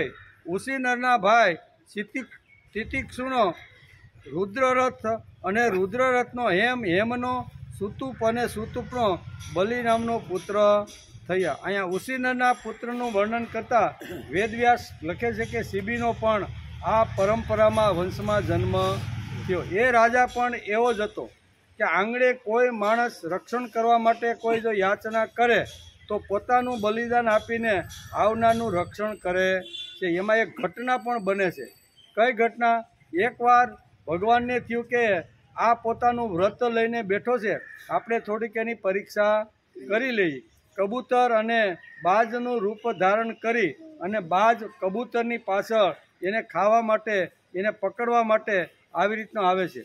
કબૂતર પણ પોતાનો જીવ બચાવવા માટે અહીંયા રાજા શિબીના ખોળામાં આવી અને ધ્રુજવા લાગે છે કે મારું રક્ષણ કરો, મને અત્યારે આ મારી પાછળ દોડતો, પાછળ નજર કરો. તો પાછળ નજર કરી તો બાજ આવી રીતનો એને પકડવા માટે આવે છે. એટલે અહીંયા શિબી રાજાને અત્યારે મનુષ્ય વાણીની અંદર અહીંયા પક્ષી કહે છે કે મારું તમે રક્ષણ કરો. અને રક્ષણ કરવા માટે શિબી રાજા કે કાંઈ વાંધો નહીં, તું મારો આશ્રિત બની ગયો છે તો રક્ષણ કરવાની જવાબદારી મારી છે. આ મેં વ્રત લીધું છે કે કોઈ મારો આશ્રિત બની જાય અને કોઈ મારી પાસે રક્ષણની યાચના કરે તો કોઈ પણ ભોગે હું એનું રક્ષણ કરીશ. આવું મારું વ્રત છે. આવા વ્રત હોવા જોઈએ, બરાબર? તો આ પક્ષી કહે છે કે તમે મારું રક્ષણ કરો. બાજ પાસે આવીને કહે છે કે મારું ભક્ષણ તમે શા માટે સંઘરી રાખ્યું છે? આ મારો ખોરાક છે અને આ ખોરાક નહીં હોય તો હું મરી જવાનું છું. કેટલા દિવસથી હું ભૂખ્યો છું, અત્યાર સુધી મને ઘણા સમયથી મને ખોરાક મળ્યો નથી. માંડ માંડ ખોરાક મળ્યો, ઝપટમાં આવતા બચીને આ તમારા ખોળામાં આવી ગયો છે. તેથી કોઈ પણ ભોગે તમે મને મારો ખોરાક પાછો આપી જો. આમ બાજ અત્યારે શિબી રાજાને અત્યારે આ પ્રમાણે વાત કરી. શિબી રાજા કે ભાઈ આની રક્ષણની જવાબદારી મેં ઉપાડી લીધી છે, એટલે આને તો હું આપવાનો નથી. તો કે મને ભૂખ બહુ લાગી છે, તમારે જો એને જો તમારે બચાવવાનો હોય તો તમારા શરીરમાંથી એટલું એનો વજનનું માંસ તમે મને આપી દો, મારો ખોરાક પૂરો કરી અને હું જઈશ. આમ કરી અને કરાર કરે છે. અહીં શિબી રાજા કે કાંઈ વાંધો નહીં, આ કબૂતરના વજન જેટલું મારા શરીરમાંથી હું તને માંસ કાઢીને આપું, તું પણ સંતુષ્ટ અને મેં પણ આને બચાવ્યું છે એનો પણ મને સંતોષ થાય. આમ કરી અને હાથમાં અસ્ત્ર લઈ અને પોતાની પિંડીમાંથી આવી રીતના માંસના લોસા કાઢી અને એક બાજુ કબૂતર અને બીજી બાજુ માંસના લોસા મૂકે. પણ કબૂતરનો વજન એટલો હતો કે આ ત્રાજુ ઢળતું નથી. ઘણું બધું માંસ આવી રીતનું શરીરમાંથી કાઢી નાખે છે પણ અને એ વખતે પછી ભગવાન ત્યાં એને પ્રસન્ન થાય. કહેવાનો અર્થ કે આવી ઘણી ઘટનાઓ આપણા શાસ્ત્રમાં ને પુરાણોમાં બધી લખી છે. એ બધું આપણે વ્રત ઉપર કેવા આવી રીતના પકડીને બેઠા છીએ એના સિદ્ધાંતો સમજાવવાનો અહીં પ્રયત્ન કરે કે આજે ખરેખર એકાદશી છે, બરાબર. તો એકાદશીનું વ્રત અહીં ઘણા લોકો એમ કહે છે કે અમે 60 વર્ષથી અમે એકાદશીનો ઉપવાસ તોડ્યો નથી. આપણે પૂછીએ કે બાપા એકાદશીનો ઉપવાસ તોડ્યો નથી એટલે તમે એકાદશીને દિવસે શું કરો છો? તો કે એકાદશીને દિવસે બીજું શું કરો? Change of food. અંગ્રેજીમાં શું કહે છે? Change of food. ફૂડ એટલે ખોરાક. અમે 11ના દિવસે ખોરાકની અંદર ફરક કરી નાખીશ. શું કહે છે? 11ને દિવસે અમે ખોરાકની અંદર ફરક કરી નાખીએ. 11ને દિવસે અમે રોટલા, રોટલી, દાળ, ભાત આવી રીતનો કોઈ ખોરાક ખાતા નથી અને આખો દિવસ અમે આવી રીતના ફળ ફૂલ ઉપર ને જ્યુસ ઉપર રહી સહી. તો એને કર્યું હું તો કે ખોરાકમાં ફેરફાર કર્યો. ખરેખર વ્રત ખોરાકમાં ફેરફાર કરવો જરૂરી છે, પણ એની સાથે સાથે મને ભગવાને 5 જ્ઞાનેન્દ્રિય, 5 કર્મેન્દ્રિય અને 11મું મન જે ભગવાને મને આપ્યું છે, 17 તત્વનો આ માનવ દેહ, બરાબર, પંચભૂત તેમાં ભેળવી દઈએ તો 17 તત્વનો માનવ જે દેહ બનાવ્યો છે એ માનવ દેહને આજે મારે પ્રભુ કાર્યની અંદર સમર્પિત કરી દેવાનો છે. આ જે મારી ઇન્દ્રિયો છે, આ મારો જે કાંઈ ભોગના જે સાધનો છે એ ઇન્દ્રિયોને ન આપતા એ મારે ભગવાન તરફ એનું વલણ મારી ઇન્દ્રિયોને લઈ જવાનું છે. આ ખરી એકાદશી. 11 એટલે કેવું? 5 જ્ઞાનેન્દ્રિય, 5 કર્મેન્દ્રિય અને 11મું મન. આ 11ની વાત એકાદશીમાં આવે નહીં. અહીં નોમ રહેવાનું કીધું કે ન રહેવાનું 12 કીધું, પણ શાસ્ત્રકારોએ આપણે 11 રહેવાનું કીધું. એનો અર્થ આ થાય છે કે આ દિવસે મારો જે ભોગ છે, કમાવાનું જે કાંઈ નોકરી ધંધો જે કાંઈ હશે ને એ આજના દિવસે હું બંધ રાખીને મારી બધી પ્રત્યેક ઇન્દ્રિયને હું ભગવાન તરફ લઈ જવાનો પ્રયત્ન આવું જો કરતા હોય તો એ આપણી ખરી એકાદશીનું વ્રત છે. પછી આખો દિવસ પ્રભુ સ્મરણ, પ્રભુનું કામ, પ્રભુનું નામ, પ્રભુ માટે ઘસાવાનું આ આખો દિવસ માણસ કરે તો માણસને ભૂખ ને તરસ તો થોડી ઘણી લાગે. તો કરવાનું શું? સાંજે આખો દિવસ ભગવાનનું કામ કરીને સાંજે માણસ જ્યારે ઘરે આવે ત્યારે શરીરને કંઈક તો પોષણ આપવું જોઈએ. તેથી ઘરની અંદર જે કાંઈ થોડું ઘણું ફ્રૂટ પડ્યું હોય, જે કાંઈ દૂધ હોય પી અને માણસ સૂઈ જાય છે. એટલે એ દિવસે માણસે ખોરાક બંધ રાખી અને સાંજના સમયે ફક્ત પેટનું પોષણ અથવા પેટની અંદર જેટલી થોડી ઘણી જરૂરિયાત હોય ને એટલું જ પેટને આપી અને માણસે આ વ્રત લેવું જોઈએ. પણ આજે ઇન્દ્રિયોનું પોષણ કરવા માટે ખોરાકની અંદર ફેરફાર કરી દરરોજ 2 કિલો ખાતો હોય આખા દિવસમાં તો 11ને દિવસે 4 કિલો ઠપકારી જાય. કેટલું અલગ અલગ સવારથી શરૂઆત થઈ જાય. આપણે ઘણીવાર કહીએ ને કે બાપા તમારે આ તો એકાદશીનો ઉપવાસ છે, આજે તમારે કાંઈ ખાવાનું નથી, રોટલો ખાવાનો નથી, દાળ ભાત નહીં, રોટલી નહીં, કાંઈ નહીં, અમે તો આ બધું ખાવાના છીએ, તમને થોડા ભૂખ્યા રખાય. આ 1 લીટર દૂધ આ તમારા માટે સ્પેશિયલ લાવ્યા હતા, બરાબર, એને ઉકાળીને અડધો લીટર બનાવી દીધું અને એમાં ભરપૂર બધા મસાલા, બધા કાજુ બદામ પિસ્તા નાખીને ઘાટું રગડા જેવું બનાવ્યું છે. બાપા તમારે આજ એકાદશીનો ઉપવાસ છે ને, તમે આ પી લ્યો એમ કરીને પુત્ર વધુ એને પાઈ દે છે, બરાબર. 9 સાડા 9 થાય, બાપા તમે ફરીને આવી ગયા? તો કે કાંઈ વાંધો નહીં, આવી ગયા છો તો તમારા માટે થોડાક કેળા માર્કેટમાં ગઈ હતી, મને યાદ આવ્યું કે બાપાને આજ એકાદશીનો ઉપવાસ છે એટલે તમારા માટે 6 કેળા લાવી છે. કેટલા? વધારે કાંઈ લાવી નથી. આ 6 કેળા તમે ખાઈ લ્યો. 10 વાગે બાપા 6 કેળા ખાઈ લે, બરાબર. પછી કે આજે તમારે ઉપવાસ હતો એટલે અમે પણ નક્કી કર્યું છે કે અમારે પણ આ ફરાળી ખીચડી બનાવવાની છે. અને ફરાળી ખીચડી એટલા બધા મસાલા ભરપૂર નાખીને બનાવે. બાપા તમારે એકાદશીનો ઉપવાસ છે ને તો તમારા માટે એક આ સાલિયું એક અલગથી ખીચડી બનાવી, એક સાલિયું ખીચડી બાપો જ આપતી જાય. આવી રીતનું બપોર થાય, બાપા ઉઠે અને બાપા ઉઠે એટલે બાપાને કે બાપા તમારે એકાદશીનો ઉપવાસ છે ને, સંતરા બહુ સારા મળે છે. હું ગઈકાલે માર્કેટમાં ગઈ હતી ને તો 100 રૂપિયાના 3 કિલો લાવી છે. આમાંથી 10 સંતરાનો રસ કાઢ્યો છે, મોટો બધો હેવી ગ્લાસ. આ તમે પી લ્યો. તમે બપોરે તો કાંઈ જમ્યા નથી, તમે રોટલો ને દાળ ભાત કાંઈ ખાધું નથી. બાપા તમારે એકાદશીનો ઉપવાસ છે એટલે તમે આ જ્યુસ પી લો. એવો મોટો 1.5 લીટરનો ગ્લાસ હોય ને એ બાપો ઠપકારી જાય, હ કરીને પછી બાકડા હેઠે બેવા વયો જાય. ચા પાણી પાછા માથે ચા તો પીવાનો જ પાછો, ચા પીને પાછા બાકડા માથે બેઠવા જાય. 5, 5:30, 6 થાય એમ થાય કે હાલો હવે ઘર તરફ આપણે વળી. ઘરે આવે છે તો બાપાને કે તમે 3 કલાકથી ગયા હતા એટલે થોડીક તમને તકલીફ તો થઈ છે, પણ હું તમને સરસ મજાની કોફી બનાવીને 2 કપ સરસ મજાની કોફી બનાવી દઈએ, બરાબર ને. એ કોફી ખાઈ લે 6 વાગે અને સાંજે બધા 8 વાગે વાળું કરવા માટે બેસે. બાપા તમારા માટે અલગ અલગ ટાઈપની આ વેફર બનાવી છે, કેળાની વેફર છે, પછી અહીંયા શું કહેવાય બટાકાની 2-3 ટાઈપની વેફર ને ફરાળી છે પાછી કેવી. એ થાળી ભરીને બાપાને વેફર આપે અને બાપો ઝાપટી જાય, બરાબર. અને રાતે પછી 9 વાગે કરીને સુઈ જાય. આને 11 કહેવાય ખરી. હવે આટલું બધું જે ઝાપટી ગયો હોય ખોરાકમાં ખાલી ફેર કર્યો,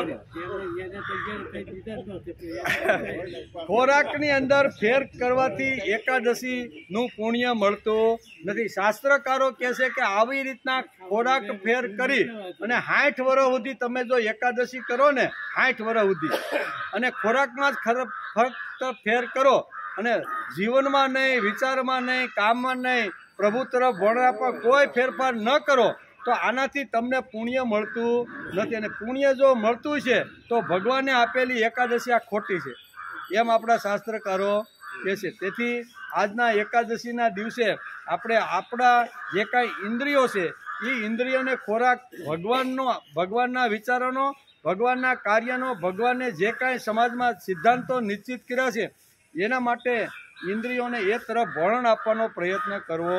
હાથ છે તો આ દિવસે હાથ મારું પોતાનું સ્વાર્થનું કામ નહીં કરતા, હાથ કાંઈક પરોપકાર વૃત્તિ સમાજમાં ઊભી થાય એના માટે આ હાથ કામ કરવા જોઈએ.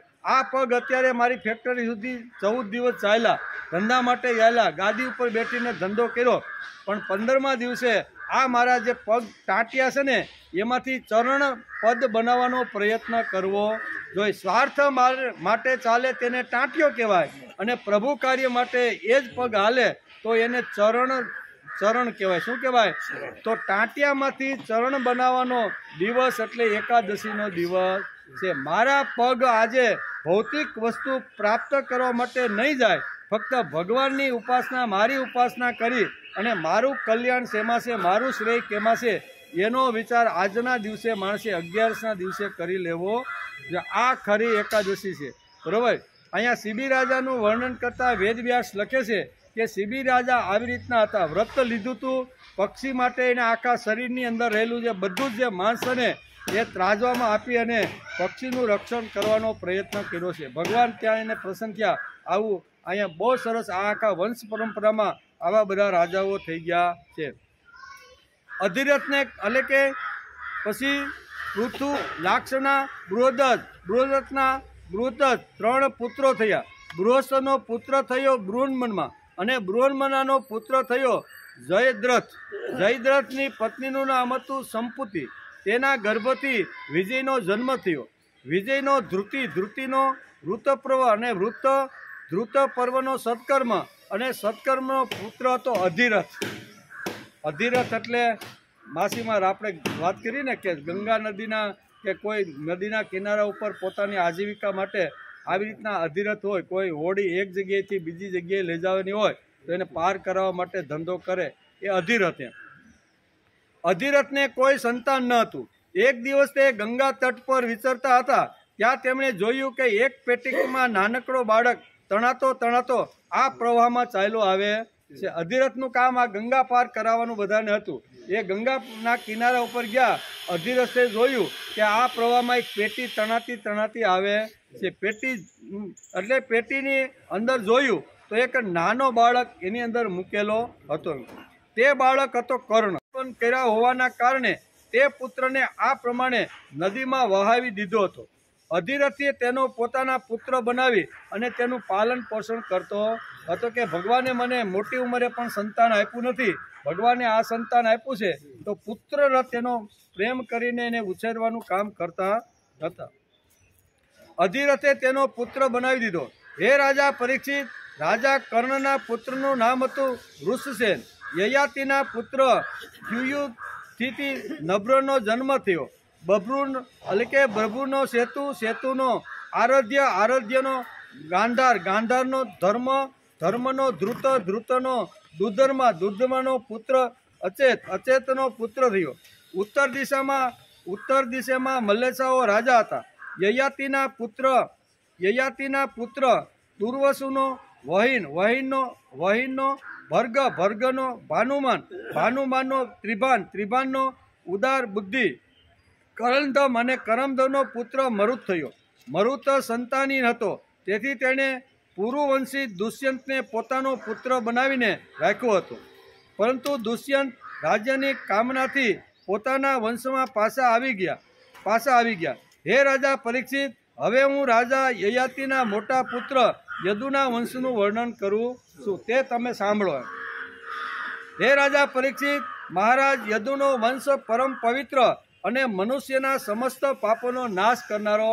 હવે તમે એકાગ્ર સ્થિતથી હું યદુ વંશનો જે આવી રીતનો જે વંશ કહું છું એ તમે એકદમ શાંત રીતે સાંભળો, એમ રાજા પરીક્ષિતને સુખદેવજી મહારાજ કહે છે કે હે રાજા પરીક્ષિત, મહારાજ યદુનો વંશ પરમ પવિત્ર અને મનુષ્યના સમસ્ત પાપનો નાશ કરનારો છે યદુવંશ. જે મનુષ્ય આનું શ્રવણ કરશે તે તમામ પાપોથી મુક્ત થઈ જશે. આ વંશમાં સ્વયં ભગવાન પરબ્રહ્મ શ્રી કૃષ્ણ ભગવાને મનુષ્ય રૂપે અવતાર લીધો હતો. એમ કે યદુને 4 પુત્રો હતા, સહસ્ત્રજીત, કોષ્ટા, નલ અને રીપુ. સહસ્ત્રજીતથી સતીજીતનો જન્મ થયો અને સતજીતના 3 પુત્રો થયા, મહામાયા, વેણુઠ્ય અને હય. હયનો ધર્મ, ધર્મનો નેત્ર, નેત્રનો કુંતિકનો સહસ્ત્ર, સહસ્ત્રનો મહિષ્મ. ભદ્રસેનના 2 પુત્ર હતા, દુર્મન અને ધનક.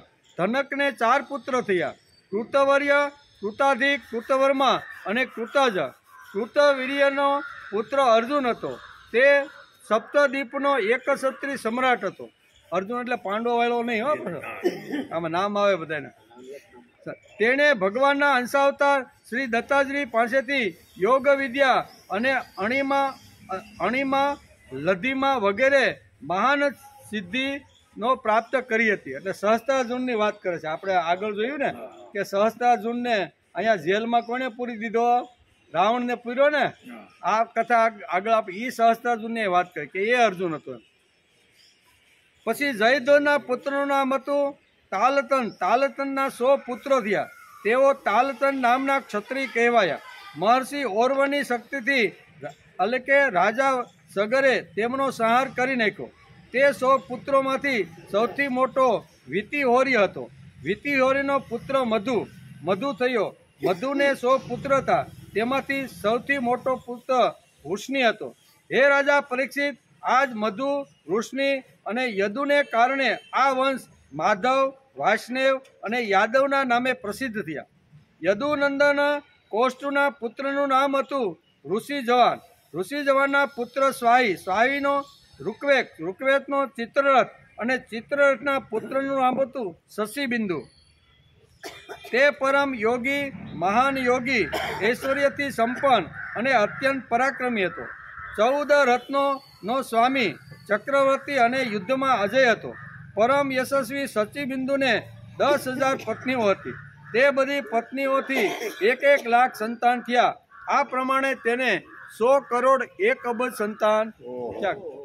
ઘણીવાર આપણને થાય કે આ પુરાણમાં આવી રીતની વાર્તાઓ આવે છે કે એક માણસને કાંઈ કરોડો છોકરા થાય ખરા, પણ આ સમજવા માટે આપણે ભગવાન કૃષ્ણ પાસે જવું પડે.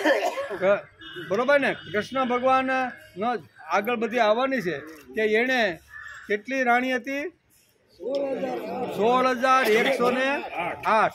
તો ખરેખર આટલી રાણી સાથે સહવાસ કરવો અને એને પુત્રનો જન્મ આપો એ વસ્તુ શક્ય તો નથી. જન્મ ઘણા લેવા પડે. એમાંય ભગવાનના તો 125 વર્ષની ઉંમર હતી ત્યાં સુધી રહ્યા. તો કહેવાનો અર્થ કે જે વખતે રાજાએ પોતાની અનેક કન્યાઓને આવી રીતની કારાગૃહની અંદર પૂરી અને યજ્ઞ કરવા માગતો હતો, એ રાજાનું નામ શું હતું? બસ હે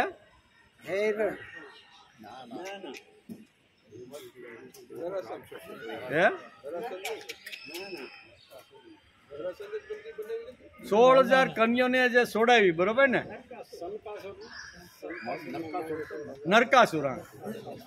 આ બધા યાદ તો છે, વેલે વેલે મોડે મોડે તો. એટલે કે નરકાસુરે જે કન્યાઓને જ્યાં જ્યાં એ આખો સ્ત્રીનો ભોગી હતો, જ્યાં સુંદર કન્યા જોવે એને લઈને પોતાના જનાનખાનમાં જેલો આવી 16,100 કન્યાને એણે આવી રીતની આવી કેદમાં રાખેલી હતી. ભગવાન કૃષ્ણએ જોયું, એ શું કહે છે કે એ સત્યવતીને સાથે લઈને સત્યભામાને સાથે લઈ અને નરકાસુરનો વધ કરી અને 16,100 કન્યાને છોડાવી.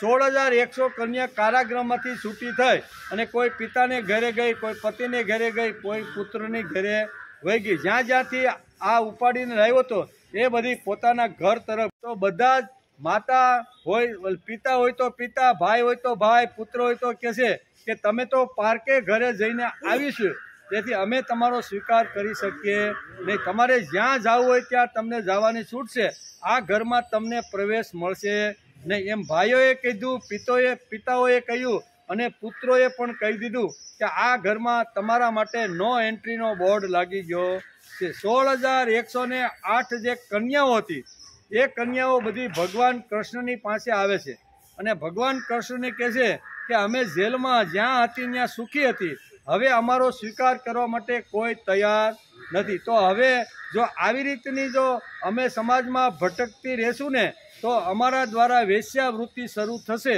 અને એકવાર સમાજમાં વેશ્યાવૃત્તિનો આવી રીતનો પ્રકોપ થાય ને ત્યારે સમાજ અધઃપતનના ખાડામાં વહી જાય છે. એટલે કાં તો કે હવે તમે અમને પત્ની તરીકે સ્વીકાર કરો અથવા અમે તો વેશ્યાવૃત્તિ શરૂ કર્યા.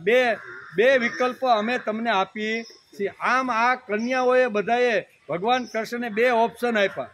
કાં તો કે પત્ની તરીકે તમે અમારો સ્વીકાર કરો અને તમે જો નહીં કરો તો અમારા માટે વેશ્યાવાળા સિવાય બીજો કોઈ ઉપાય સમાજમાં જીવવા માટે નથી. ભગવાન કૃષ્ણ હજારો વર્ષોનો વિચાર કરીને કહે છે કે સમાજમાં જો આવી રીતની વેશ્યાવૃત્તિ શરૂ થશે તો સમાજ હજારો વર્ષો સુધી ખાડામાં પડ્યો રહેશે. તેથી તેણે જાહેરાત કરી દીધી, તમે જગતને કહો, તમને કોઈ પૂછે તમે કોની પત્નીઓ છો તો તમે જાહેરમાં કહેજો કે અમે કૃષ્ણ ભગવાનની પત્નીઓ છીએ. કૃષ્ણ ભગવાનની પત્નીઓ બનવાથી એનો કોઈ વાળ વાંકો કરી શકશે ને. આટલો સામર્થ્યવાન કૃષ્ણ ભગવાન હતા, બરાબર. કોઈ પણ જગ્યાએ કંઈ પણ અગવડ ઊભી થાય તો કૃષ્ણ ભગવાન એનો આવી રીતનો ઉકેલ કરી નાખે. એટલે તમે જાઓ, તમે એમ માથું ઊંચું રાખીને, સ્વર ઊંચું રાખીને કહો કે અમે કૃષ્ણ ભગવાનની પત્નીઓ છીએ. આ રીતે ભગવાન કૃષ્ણને 16,100 થઈ હતી.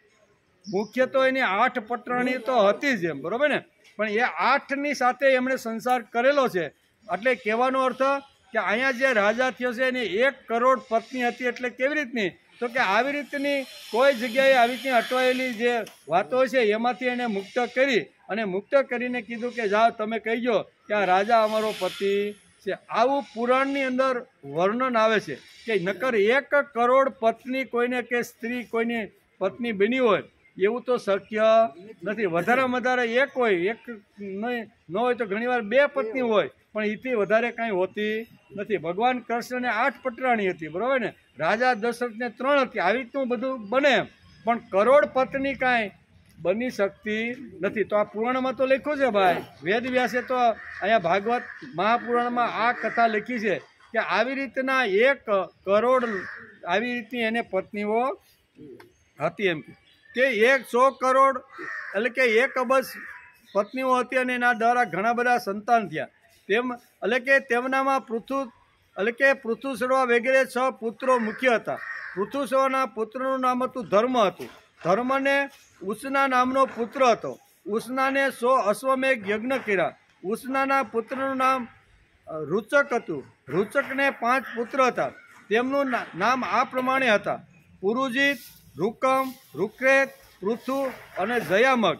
જયામગની પત્નીનું નામ હતું સેબિયા. જયામગને ઘણા સમય સુધી કોઈ સંતાન હતું નહીં. તેથી તેને બીજી પત્નીની ઈચ્છા હતી, પરંતુ સૌભ્યના ભયને લીધે તે બીજું લગ્ન કરી ન શક્યો. એકવાર તે પોતાના શત્રુના ઘરમાંથી ભોજ્યા નામની કન્યા હરી લાવ્યો. જ્યારે સૌભ્યએ પતિને રથ પર તે કન્યાને જોઈ ત્યારે તે ચીડાઈને પોતાના પતિને કહેવા લાગી કે, ઓ કપટી, મારા બેસવાના સ્થાને તને કોને બેસાડી દીધી છે? જયા મગે કહ્યું, આ તો મારી પુત્ર વધુ છે. સભ્યાએ હસતા હસતા તેના પતિને કહ્યું કે હું તો જન્મથી જ વંધ્ય છું અને મારી કોઈ શોક પણ નથી, તો પછી આ મારી પુત્રવધુ કઈ રીતે હોઈ શકે? જયા મગે કહ્યું કે હે રાણી, તમને જે પુત્ર થશે તેની આ પત્ની બનશે. રાજા જયા મગના આ વચનનું વિશ્વદેવ અને પિતૃઓએ અનુમોદન કર્યું. પછી શું બાકી રહે? સૌભ્યને થોડા દિવસ પછી ગર્ભ રહ્યો અને તેણે બહુ સુંદર બાળકને જન્મ આપ્યો. તેનું નામ પડ્યું વિદર્ભ. સૌભ્યની સતી પુત્રવધુ ભોજ્યા સાથે તેણે લગ્ન કરી લીધા. આ રીતે આખા વંશનું વર્ણન અહીં બહુ સરસ આ અધ્યાયની અંદર સમજાવવામાં આવ્યું છે. ઇતિ શ્રીમદ ભાગવતે મહાપુરાણે પારમહંસ્યા સંહિતાયા નવમ સ્કંદે યદુવંશાનું વર્ણન ત્રયોવિશોધ્યાય. નવમા સ્કંદ અંતર્ગત યદુવંશમાંનું વર્ણન નામનો 23મો અધ્યાય સમાપ્ત થયો. 23મા અધ્યાયની અંદર આટલી ઘટના આવી છે. આજે આપણે 23, 22 અને 21 3 અધ્યાયનો આજે આપણે અભ્યાસ કર્યો. એમાં બંને વંશના જે આગળની જે વંશ પરંપરા કેવી છે એ બધા રાજાઓનો વંશ વિસ્તાર સમજાવવાનો પ્રયત્ન કર્યો છે. હવે 24મો અધ્યાય છેલ્લો, બરાબર ને? અને પછી થાય છે આપણા 10મો સ્કંદ, એટલે ભગવાન કૃષ્ણના જન્મથી આપણે શરૂઆત એની આવશે. 24મો અધ્યાય વિદર્ભના વંશનું વર્ણન. શ્રી સુખદેવજી કહે છે, તસ્યા વિદર્ભો પુત્રો નાભ્યાજ કુશક્રથો તૃતીય રોમપાદંચ વિદર્ભ કોલનંદન. શ્રી સુખદેવજી કહે છે કે હે રાજા પરીક્ષિત, રાજા વિદર્ભને ભોજ્યા નામની પત્નીથી 3 પુત્રો થયા, કુશ, કથ અને રોમપાદ. રોમપાદ વિદર્ભ વંશના અત્યંત શ્રેષ્ઠ પુરુષ થયા છે. આ રોમપાદની કથા અહીંયા વેદવ્યાસે આ સ્કંદની અંદર લખી છે. રોમપાદનો પુત્ર પ્રભુનો કૃતિનો ઉશી. હે રાજન, આ ચેદી વંશમાં જ દમઘોષ અને શિશુપાલ વગેરે થયા. કૃતનો પુત્ર થયો કૃતિનો દુષ્ટિનો નિવૃત્તિનો દહાસ અને દહાસનો વ્યોમ. એટલે કે વ્યમનો જીભુમનો વિકૃતિનો ભીમરૂકનો નવરથ અને નવરથનો દશરથ રાજા થયા. એટલે કે નવરથનો દશરથ એટલે બીજા છે. દશરથનો શકુનીનો કરંભીનો દેવરાતના દેવક્ષત્રથી મધુથી કુરુવંશ અને કુરુવંશથી અનુ થયા. આ બધા વંશનું પરંપરા છે. એટલે એક નામ ઘણીવાર 2 વાર આવી રીતના આવતા હોય. દાખલા તરીકે અહીં અર્જુનનું નામ આવ્યું તો અર્જુન એટલે સહસ્ત્રાર્જુન સમજવાનું. એમાં દશરથનું નામ પણ આવે છે. એટલે રાજા દશરથને જે 4 પુત્રો થયા એની વાત નથી, પણ આ વંશની અત્યારે વાત કરે છે. દેવાધૃતના પુત્રનું નામ પ્રભુ અને દેવાધૃત અને પ્રભુના સંબંધમાં આવા અર્થના 2 શ્લોક કહ્યા છે. પ્રભુ મનુષ્યમાં શ્રેષ્ઠ અને તેના પિતા દેવાધૃત દેવો દ્વારા તે બંનેનો અમે જેવા દૂરથી સાંભળીએ છીએ તેવા સમીપથી પણ જોઈએ છીએ. આનું કારણ એ છે કે પ્રભુ અને દેવાધૃત પાસેથી ઉપદેશ લઈને 14,065 મનુષ્યો પરમપદને પ્રાપ્ત થઈ ચૂક્યા છે. એટલે કે સાત્યવતના પુત્રોમાં મહાભોજ અને મોટા ધર્માત્મા હતા. તેમના જ વંશમાં ભોજવંશી યાદવોનો જન્મ એમાંથી થયો. હે રાજા પરીક્ષિત, ઋષિના 2 પુત્રો હતા. એક સુમિત્ર અને બીજું યુધાજીત. યુધાજીતના સિનીના અન્નમિત્ર નામના 2 પુત્રો હતા. અન્નમિત્રથી નિમ્નનો જન્મ થયો. સત્રાજીત અને પ્રસેન નામથી યદુવંશી નિમ્નના 2 પ્રસિદ્ધ પુત્રો થયા. અન્નમિત્રનો એક બીજો પુત્ર હતો જેનું નામ હતું સિની. સિનીથી જ સત્યકનો જન્મ થયો હતો. આ જ સત્યકના પુત્ર યુધુયાન હતા. તે સાત્યકીના નામે પ્રસિદ્ધ છે. સાત્યકીનો જયનો કુણીનો પુત્ર યુગંધર અને અન્નમિત્રના ત્રીજા પુત્રનું નામ વૃષ્ણિ હતું.